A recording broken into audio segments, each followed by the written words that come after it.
Film kali ini akan berfokus ke seorang pria tanpa identitas yang sudah tidak bernyawa namun dijadikan objek penelitian oleh seorang ilmuwan gila bernama Victor Frankenstein. Memang si ilmuwan tersebut berhasil menghidupkan kembali tubuh yang sudah tidak bernyawa itu. Namun dia takut kalau suatu saat ciptaannya ini malah akan mendatangkan malapetaka untuk umat manusia. Sehingga dia membuang hasil ciptaannya itu, akan tetapi makhluk itu berhasil hidup dan kini menuntut balas atas perbuatan penciptanya. Nyawa pun dibalas dengan nyawa. Kini makhluk hasil ciptaannya itu malah menghabisi nyawa istrinya. Sehingga ilmuwan tersebut menuntut balas dengan cara mengejar kemana si makhluk ciptaannya itu melarikan diri. Sampai di suatu keadaan sang ilmuwan harus kehilangan nyawanya akibat hipotermia. Sedangkan untuk si makhluk ciptaannya, tubuh tanpa jiwa itu tidak merasakan dingin. Dikarenakan tubuhnya sudah banyak mengalami modifikasi. I was cast into being in the winter of 1795, horrified by his creation. He tried to destroy me. I took that of his beloved new bride. I was immune to the cold. He pursued me to the far north. Melihat sang penciptanya kini sudah tidak bernyawa, dia membawa tubuh yang sudah terbujur kaku di tengah salju itu ke sebuah pemakaman untuk dikuburkan. Di saat dia menggali tanah untuk menguburkan ilmuwan Frankenstein, dari balik kegelapan hutan muncul beberapa orang. Lebih tepatnya, kalau mereka ini adalah sosok iblis yang kini menjelma seperti manusia. Salah satu dari mereka berkata kalau mereka sudah menunggu lama akan kehadiran makhluk ciptaan Frankenstein ini.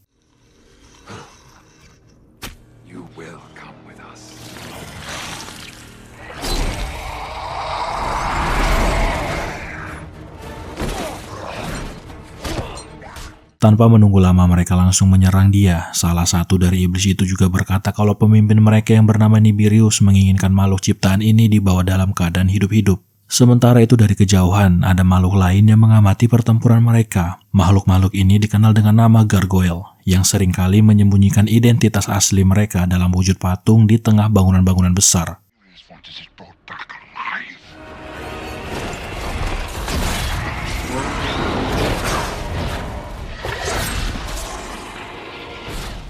Para makhluk gargoyle ini datang untuk membantu makhluk ciptaan si ilmuwan. Tampaknya ada hubungan yang tidak baik antara para gargoyle dengan para iblis ini. Salah satu dari kedua gargoyle yang kini merubah wujud mereka menjadi manusia menemukan sebuah buku jurnal milik si ilmuwan.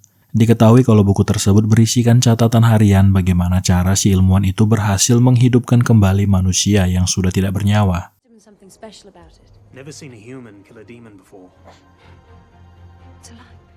Mengetahui kalau makhluk yang mereka temukan ini masih hidup, mereka pun membawa dia ke kastil para gargoyle yang dipimpin oleh Leonor, ratu dari para gargoyle. Mereka membawa makhluk ini untuk diinterogasi, kenapa para iblis memburu dia, dan apa sangkut pautnya dirinya dengan Nibirius, pemimpin para iblis. Tangan kanan Ratu Leonor yang bernama Gideon ingin segera menghilangkan nyawanya. Akan tetapi, Ratu Leonor melarangnya. Ratu Leonor merasa kalau dia ini bukan ancaman bagi gargoyle, melainkan ancaman bagi musuh mereka yaitu para iblis. Sehingga kini Ratu Leonor memberikan nama untuknya yaitu Adam. Leonor juga menjelaskan ke Adam kalau mereka ini dibawa ke pemimpinan malaikat agung yaitu malaikat Mikael. Mereka ditugaskan untuk berperang melawan 666 iblis yang bebas dari neraka. Para iblis-iblis itu dipimpin oleh seorang pangeran neraka bernama Nibirius. Manusia hanya bisa melihat kalau para gargoyle ini dalam bentuk patung hiasan. Mereka tidak tahu kalau para gargoyle dan juga iblis sudah berperang setiap hari selama bertahun-tahun. Dan kini Adam ikut terlibat dalam peperangan besar ini. Tempat ini adalah tempat paling aman untuknya. 666 legions of hell-spawned creatures unleashed by Satan after his war that may one day determine the very fate of all mankind. I care not for the world of man. Akan tetapi Adam merasa kalau dia tidak ada hubungannya dalam pertempuran ini. Lagi pula dia tidak peduli dengan nasib umat manusia. Yang dia inginkan hanyalah hidup yang tenang jauh dari para manusia. Gideon, tangan kanan Ratu Gargoyle, merasa kalau dia ini harus tetap dihukum karena sebelumnya dia telah menghilangkan nyawa istri dari ilmuwan Frankenstein. Tapi menurut Ratu Leonor, dia punya alasan kenapa dia melakukan itu. Jika memang dia tidak mau tinggal di kastil ini, Ratu Leonora memberikan dia senjata jika suatu waktu para iblis kembali mengincar dirinya. Ratu Leonora yakin kalau Adam suatu saat akan mendapatkan kembali tujuan hidupnya. Demons can only be descended by sacramentals. We are sacramental beings of light and good. We ascend. When a demon is killed, its spirit descends to hell. Adam memilih 2 buah tongkat yang sudah diberi tanda simbol suci. Dengan simbol ini, benda apa saja bisa menjadi suci dan dijadikan alat untuk mengirim para iblis kembali ke neraka.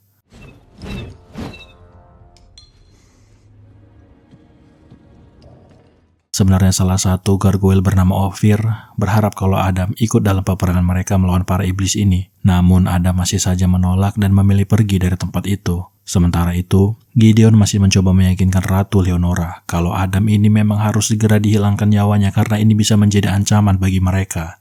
Jika para iblis berhasil menangkap dan membawa Adam ke Nibirius untuk diteliti. Tapi Ratu Leonora menanggapi keinginan Gideon itu dengan bijak, kalau setiap kehidupan manusia itu suci. Kalau memang dia khawatir dengan para iblis yang akan menyiapkan bala tentara untuk menyerang mereka, lebih baik dia menyembunyikan catatan jurnal ini. Karena sekarang jurnal ini membuktikan kalau bukan hanya Tuhan yang mampu menciptakan manusia. And so I resolved to seek out the farthest corners of the earth, yet I did not grow old and die as humans do. I thought Nibirius' demons had forgotten me. Dalam perjalanannya menemukan kedamaian, Adam masih saja dibayang-bayangi oleh para iblis yang masih memburu dirinya dan mengikuti dia sampai ke ujung dunia. Kini keadaan pun berbalik. Sekarang Adamlah yang mencari dan memburu para iblis. Bahkan sampai zaman telah berganti, Adam tidak menua sedikit pun. Bentuk tubuhnya dan wajahnya masih sama. Yang berubah adalah para manusia dan peradaban mereka yang kini lebih maju dari sebelumnya. Dan yang tidak berubah yaitu para iblis yang masih menjelma menjadi manusia modern. Suatu hari Adam menemukan para jelmaan iblis ini di tengah-tengah manusia. Tujuannya memburu para iblis ini masih sama, yaitu mencari tahu siapa itu Nibirius dan di mana dia berada.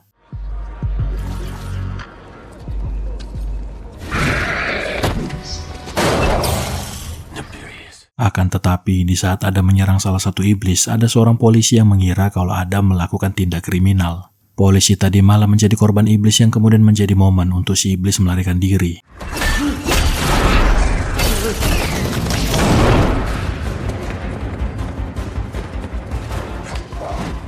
Adam mencoba mengejar sosok iblis tersebut sampai ke sebuah bangunan berbentuk kastil besar yang sangat dijaga ketat oleh para iblis lainnya yang kini berpenampilan layaknya manusia. Lalu di saat dia mengawasi dari kejauhan, tiba-tiba dari belakang, sesosok gargoyle menangkap dirinya. Di dalam bangunan tersebut ternyata sedang dilakukan sebuah eksperimen terhadap seekor tikus. Para ilmuwan di tempat ini, yang diketahui bernama Tika dan juga Karl bekerja untuk seorang miliarder kaya raya bernama Tuan Wessex. Selama bertahun-tahun mereka sudah mencoba membuktikan apakah ilmuwan Victor Frankenstein benar-benar menghidupkan orang yang sudah tidak bernyawa. Muscle spasms in the upper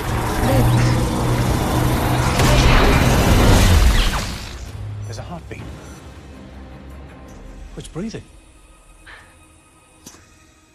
Dan di malam ini, penelitian mereka akhirnya membuahkan hasil. Alat yang mereka ciptakan berhasil menghidupkan kembali tikus yang sudah tidak bernyawa. Sementara itu di tengah kemajuan progres penelitian ini, Tuan Wessex harus mendengar informasi yang membuat dia kesal. Iblis yang sebelumnya dikejar oleh Adam melaporkan apa yang dia lihat ke Tuan Wessex kalau dia berhasil menemukan Adam, makhluk yang dicarinya selama 200 tahun terakhir. Bahkan dia sempat membuat Adam terluka dan segera datang ke tempat ini untuk melaporkan hal itu ke Tuan Wessex. Tapi alih-alih mendapatkan pujian, si iblis itu malah mendapatkan bau mentah dari Tuan Wessex. Memang selama ini dia memburu Adam, tapi yang diharapkan adalah si iblis ini membawa Adam ke hadapannya, bukan informasi tentang di mana keberadaan Adam. Dari sini kita tahu kalau Tuan Wessex adalah Nibirius, sang pangeran iblis, pemimpin dari 666 iblis yang lepas dari neraka. Nibirius, forgive me.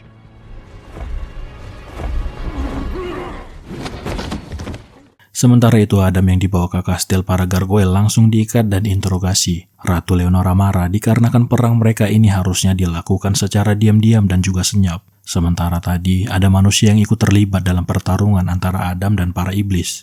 Bahkan manusia yang tidak bersalah itu harus menjadi korban dari para iblis. Ratu Leonora merasa kalau Adam masih saja egois dengan dirinya sendiri bahkan tidak peduli dengan para manusia. Ratu Leonora menahan dia untuk sementara di dalam kastil ini sampai situasi mereda. Apalagi sekarang ini mereka para iblis tahu kalau Adam masih hidup. Ini akan berbahaya untuk umat manusia jika sampai para iblis menangkap dirinya.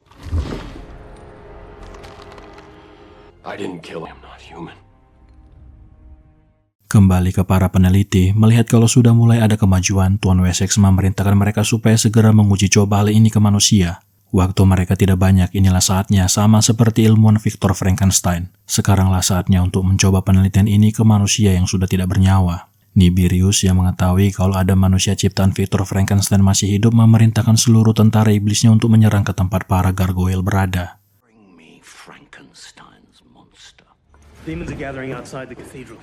How many? 50 or so.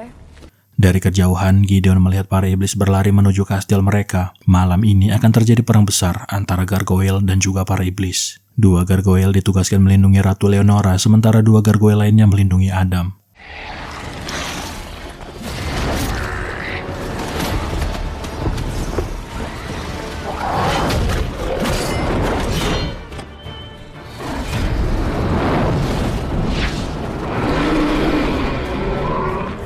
Akan tetapi, jumlah para iblis yang tidak sedikit berhasil menerobos masuk ke dalam kastil para gargoyle. Tidak ada pilihan lain selain melepaskan Adam untuk membantu mereka melawan para iblis. Banyak iblis yang berhasil dihajar kembali ke neraka, akan tetapi banyak juga dari para gargoyle yang kehilangan nyawanya di hari itu.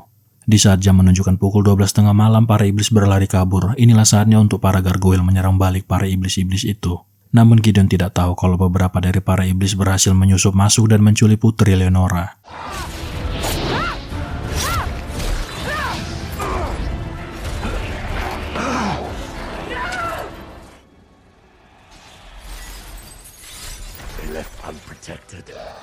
Namun Gideon tidak tahu kalau beberapa dari para iblis berhasil menyusup masuk dan menculik Ratu Leonora. Mengetahui kalau Ratu Leonora sudah diculik dan Adam lepas dari ikatan, Gideon tidak ada pilihan lain. Dia berencana menukar Ratu Leonora dengan buku jurnal penelitian milik Victor Frankenstein.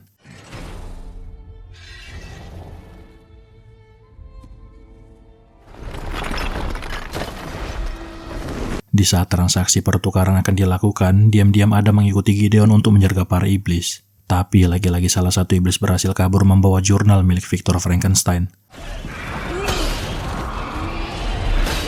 Namun Adam tidak membiarkan si iblis itu kabur begitu saja. Dia kembali mengikuti sampai ke bangunan mirip kastil tempat Nibirius berada lalu menyelinap masuk. Di dalam tempat itu, Adam menyaksikan kalau selama ini Nibirius sudah menyiapkan banyak manusia-manusia yang sudah tidak bernyawa, siap untuk dihidupkan kembali, dan nantinya dijadikan bala tentara iblis, yang siap menyerang gargoyle dan tentunya manusia, kemudian mengambil kembali tempat mereka di surga. Sementara itu, si iblis yang berhasil membawa buku catatan Frankenstein memberikan jurnal itu untuk dipelajari para ilmuwan. Bahkan ilmuwan Tika tidak menyangka dengan apa yang dia baca, kalau selama ini ternyata cerita mengenai Victor Frankenstein itu nyata adanya. Bahkan di waktu yang bersamaan, sosok yang ada di buku catatan itu kini hadir di hadapannya.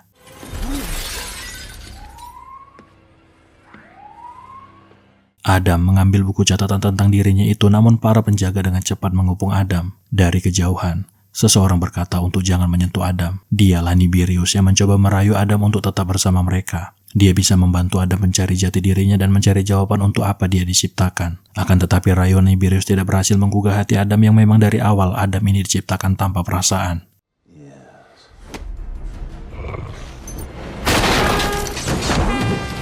Adam berhasil kabur bersama dengan buku penciptanya. Sementara di tempat lain, ilmuwan Tika masih penasaran sebenarnya apa yang terjadi. Bagaimana bisa ciptaan Victor Frankenstein masih hidup? Lalu siapa sebenarnya Tuan Wessex ini? Bagaimana dia bisa tahu rahasia ini? Akan tetapi Tuan Wessex masih menutupi kalau dia adalah Raja Iblis yang sedang menyiapkan bala tentara neraka dan akan menggunakan makhluk ciptaan Frankenstein itu untuk tujuan jahatnya.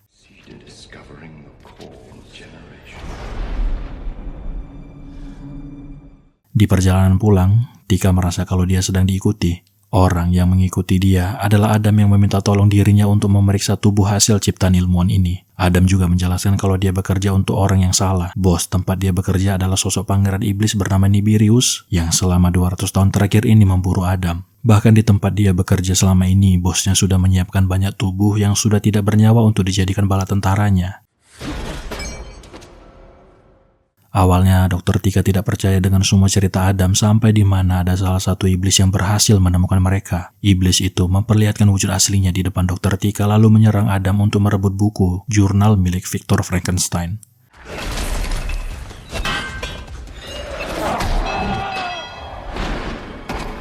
Pertempuran antara Adam dan iblis bawah Nibirius berlangsung sangat sengit, namun tampaknya kekuatan Adam belum pulih sepenuhnya. Sehingga si iblis berhasil melumpuhkan Adam. Melihat Adam yang tergeletak, Tika mencoba meyakinkan si iblis supaya jangan menghabisi nyawa Adam dengan maksud ingin menguji coba tubuh Adam di lab penelitian. Yang sebenarnya maksud dari Dr. Tika adalah untuk mengalihkan pandangan si iblis supaya Adam bisa menyerang.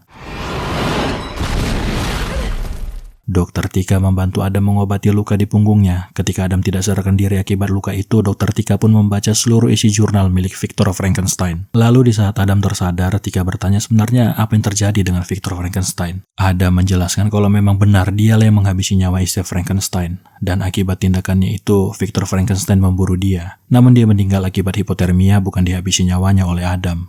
Setelah memahami Adam dan juga jurnal milik Victor Frankenstein, Tika berkata kalau dia bisa meniru apa yang dilakukan Victor Frankenstein bahkan memperbaiki penelitiannya itu. Dia teringat kalau teman ilmuannya masih belum mengetahui kalau selama ini mereka bekerja untuk Pangeran Iblis, sehingga dia menelepon Carl supaya segera menemui dia di stasiun kereta. Awalnya Adam berencana ikut supaya bisa melindungi Tika, akan tetapi ini akan sangat beresiko jika keadaan tidak sesuai rencana mereka, sehingga Adam pun diminta supaya menemui Ratu Gargoyle, setidaknya dia bisa aman dalam lindungan para Gargoyle. Karena kalau sampai dia tertangkap, maka Nibirius akan berhasil membangkitkan tentara iblisnya. Sesampainya di stasiun, Tika malah ditangkap oleh para bawahan Nibirius yang sudah menyiapkan rencana jebakan untuk Tika.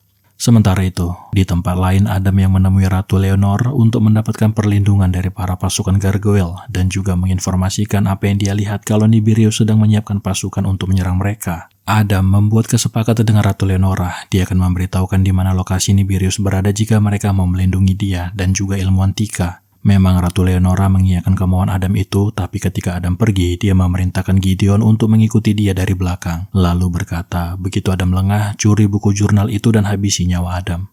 Gideon yang sedari awal memang sudah tidak suka dengan Adam pun sangat bersedia untuk menghilangkan nyawa Adam.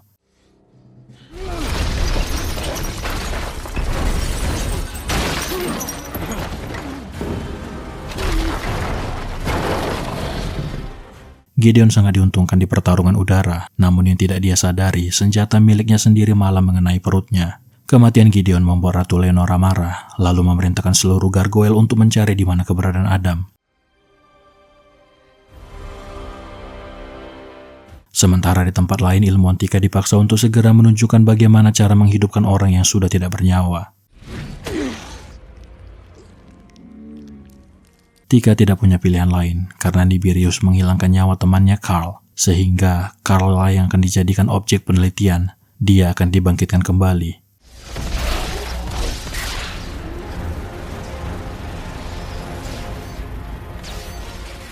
Sementara itu Adam, dia sengaja menggiring para Gargoyle ke tempat di mana Nibirius menyimpan tubuh-tubuh manusia yang tidak bernyawa yang akan dijadikan bala tentaranya. We found the creature.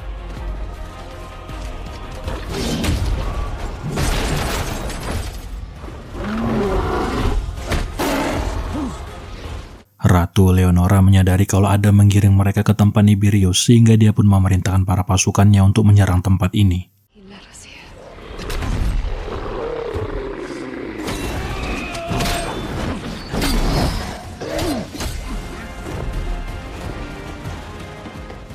Adam kini berhadapan langsung dengan Nibirius untuk menyelamatkan Tika. Sementara di tempat lain, Ratu Leonora berhasil menemukan tempat yang dikatakan oleh Adam.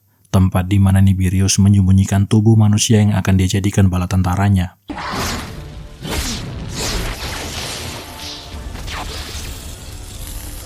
Dr. Wade, we already have everything we need from you. I am a demon prince. Tampaknya kekuatan Nibirius masih jauh di atas Adam. Serangan dari Adam hanya bisa menggoreskan beberapa luka di tubuh Nibirius. Bahkan Adam yang tertangkap ingin dijadikan putra dan juga pimpinan pasukan miliknya itu. Nibirius membuat tanda di kening Adam yang mengartikan kalau kini Adam adalah bagian dari para iblis. Ratu Leonora dan pasukan Gargoyle masih berusaha memotong rantai yang menghubungkan para tubuh ini dengan mesin pembangkit di atas.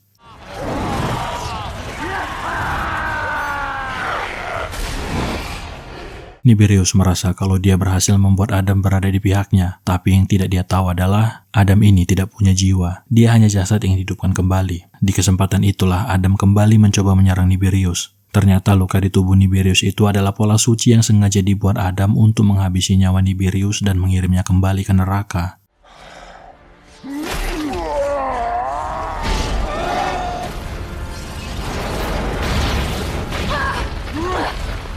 Di tengah bangunan yang mulai runtuh itu, Ratu Leonora dan pasukan gargoyle menyelamatkan Adam dan juga Tika dari bangunan yang akan rata dengan tanah. Ratu Leonora berkata, alasan dia menyelamatkan Adam karena kini Adam tahu tujuan hidupnya dan tujuan dia diciptakan adalah untuk melindungi umat manusia. Dan inilah kisah Adam, manusia yang dibangkitkan kembali dari kematian, yang kini menjadi harapan keselamatan seluruh umat manusia di bumi.